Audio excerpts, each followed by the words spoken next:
یہ سب مسلمان ہیں. مسلمان اور کس کو کہتے ہیں؟ مسلمان کس کو کہتے ہیں؟ ٹوپی لگانے والے ہیں. مسلمان کس کو کہتے ہیں؟ سفید کپڑا پہننے والے کو, کرتا پجامہ پہننے والوں کو مسلمان کہتے ہیں. آج ہم نے یہی نہیں کی, جو کرتا پجامہ پہنے ٹوپی لگائے ہوئے مسلمان ہیں. ٹوپی کیا, لوگ تو سردار جی لوگوں تو پگڑے باندھ کے گھومتے ہیں. کہتے جی داڑھی لمبی ہو تو مسلمان ہے. تم سے بڑی بڑی داڑھیاں یہودیوں کی ہیں, سردار جی لوگوں کی, سکھوں کی. کرتا پجامہ شلوار قمیص سکھ پہنتے ہیں, کرتا پجامہ پنجابی لوگ پہنتے ہیں. لباسوں سے جنتی اور جہنمی اور الگ تھلگ ہونے کا کوئی جو پتہ ہے, وہ میں سمجھتا ہوں دنیا کا سب سے بیوقوف ترین آدمی ہے. وہ اللہ تبارک و تعالیٰ کے ہاں جو پہچان ہے, اللہ تبارک و تعالیٰ کے ہاں ایک مسلمان کون ہوتا ہے, مسلمان کا معنی کیا ہوتا ہے. نام رکھ لینے سے مسلمان نہیں ہوتا. اگر نام ہی عبداللہ یا عبد الرحمن اسلام مسلمان ہونے کی علامت ہے تو اللہ کی قسم اے بھارت کے لوگوں اور اے بر صغیر کے مسلمانوں, تم نے اپنا نام عبداللہ عبد الرحمن رکھا, اسلم سلیم اور پتہ نہیں کیا کیا نام رکھا. تم سمجھو ہم مسلمان, ہمارا نام مسلمانوں جیسا ہے. مصر کے اندر جا کے دیکھو, مسلمانوں جیسے نام کرسچنوں کے بھی ہیں. اسرائیل کے اندر, فلسطین کے اندر مسلمانوں کے نام جیسے اسرائیلیوں کے بھی نام ہیں. جی جناب عالی, کرسچن ہیں. عرب کے اندر جتنی بھی کنٹریز میں کرسچن رہتے ہیں اکثر و بیشتر ان کے نام مسلمانوں جیسے ہوتے ہیں. خود پاکستان کے اندر بھی ہم نے سعودی عرب کے اندر بہت سارے جھاڑو مارنے والے پاکستانیوں کو دیکھا, ان کے پوچھا تم نماز کیوں نہیں پڑھتے, تمہارا نام اسلم ہے, تمہارا نام سلیم ہے, تم مسلمان کہنے لگے ہم کرسچن ہیں. نام کیا ہے؟ اکرم ہے, اکرم چودھری, اسلم چودھری, سلیم, لیکن وہ مسلمان نہیں ہے.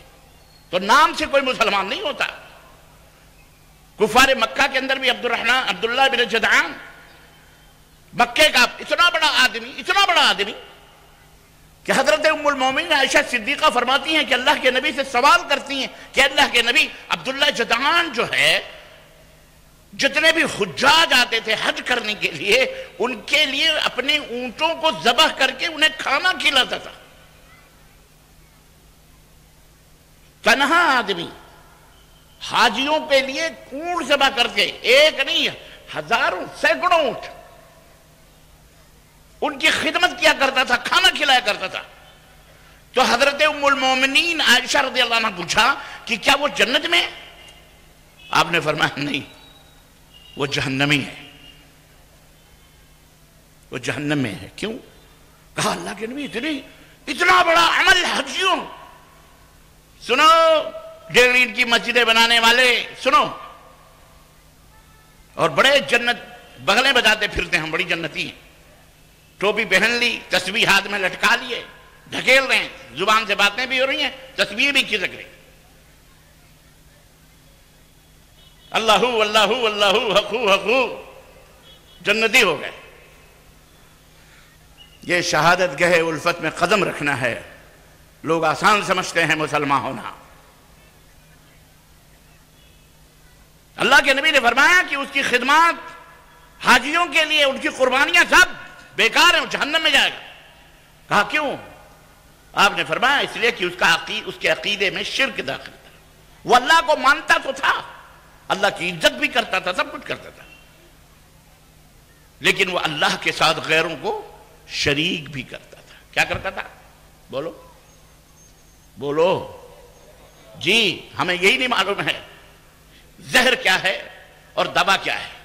زہر کو بھی ہم دوا سمجھ کر کے پی رہے ہیں ہمارے بہت سارے مسلمان, اور جب ہم بتاتے ہیں کہ یہ زہر ہے تو بڑی گھور کے مجھے ہمیں دیکھتے ہیں, ہمارے مولویوں نے اسے دوا کہا, تو زہر کہہ رہا, ختم کر دیں گے, مار ڈالیں گے. یہ کیا انسانیت ہے؟ تجربہ کر کے دیکھ لینا. یہ دیکھو قرآن بتا رہا ہے, حدیث بتا رہی ہے کہ یہ زہر ہے جسے تمہیں پلایا جا رہا ہے دوا بنا کر. یہ تمہاری روح کو گندا کرنے والی دوائیں ہیں.